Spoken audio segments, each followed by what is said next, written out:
In this Star Wars Outlaws news update video, I will be sharing with you some brand new details about the upcoming story DLC with Hondo, A Pirate's Fortune, plus some new cosmetic packs, and a release date for the Nintendo Switch 2 version.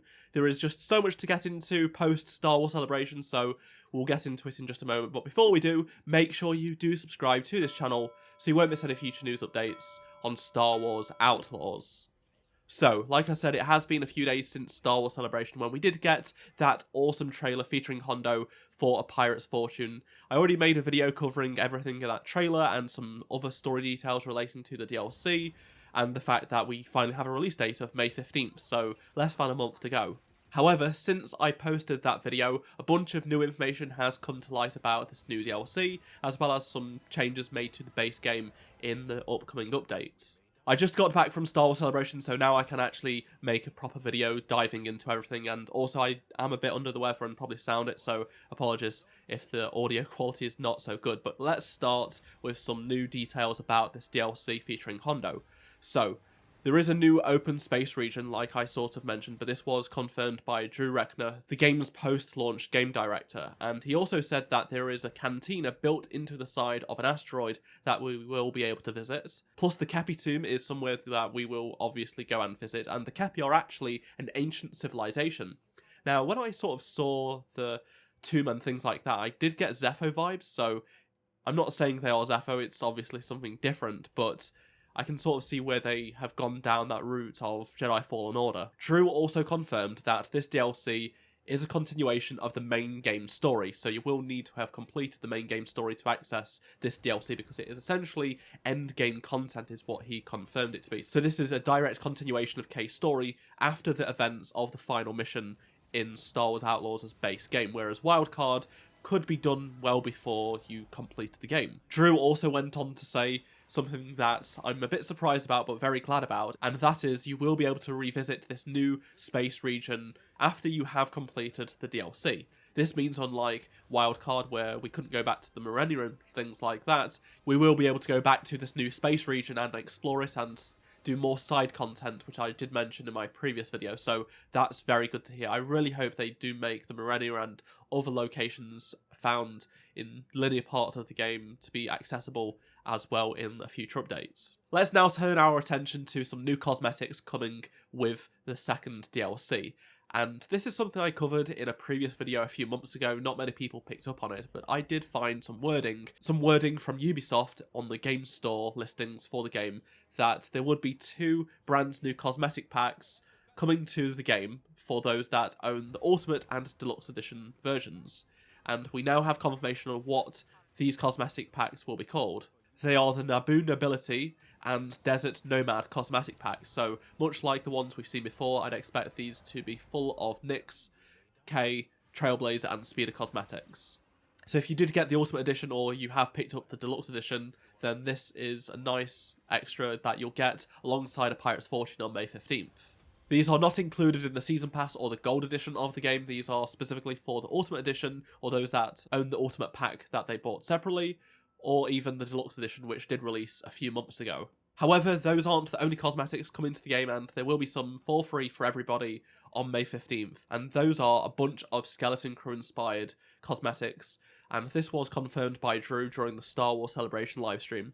So as you can see in this screenshot right here, there are a couple of ones. So Nyx has a scarf, and the Speeder has these streamers on the handlebars, and because that is a trinket, I'd assume you'd be able to get that for the Trailblazer as well. Very small things, but still, it's a free edition that we didn't expect, so it's something at least, and I think some people will enjoy those, especially those that really did like Skeleton Crew. These cosmetics will be available to everyone for free when you've downloaded the update that accompanies A Pirate Fortune on May 15th. They will appear in the delivery crate at the back of the Trailblazer, and you claim them that way.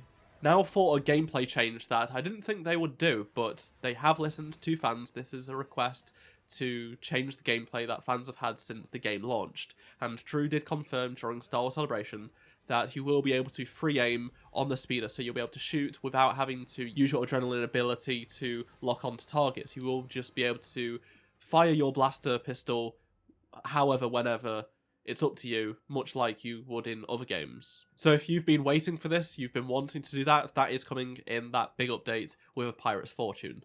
And just to avoid any confusion, there will be an update that releases for everybody alongside Pirate's Fortune, which introduces things like free aim on the speeder and of course the skeleton crew cosmetics. That's all free for everybody, it's just that a title update is needed to add a bunch of the content for A Pirate's Fortune in with it, and of course if you do own the DLC then you'll also get access to that, but this free update is going to be made available to everyone on the same day as A Pirate's Fortune. Another thing that Drew announced during the Star Wars Celebration Live stage event was a release date for the Nintendo Switch 2 version.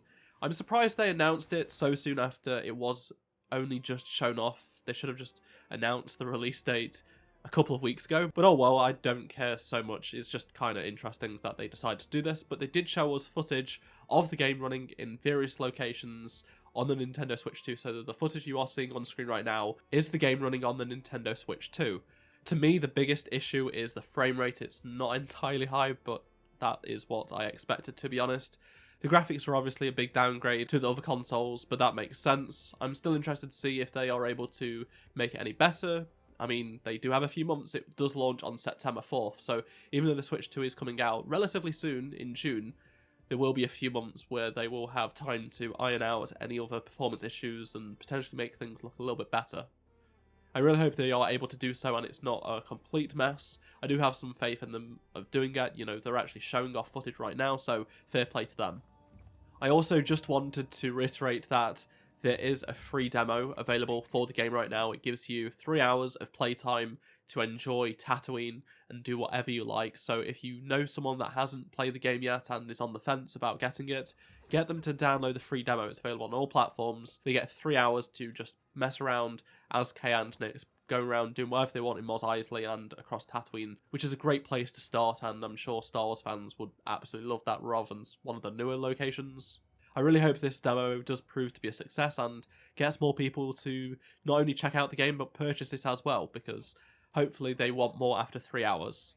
I would love to hear your thoughts on anything I've talked about in this video, so please do let me know down in the comment section below. I'm not sure when we'll get any more Outlaw news before A Pirate's Fortune on May 15th, so it might be a bit light for the next couple of weeks, but of course when that DLC does come out I will make a bunch of content covering it, and if anything does pop up before now and then I will make a video, so make sure to do subscribe for that. If you enjoyed this video, please do drop a like to help support the channel.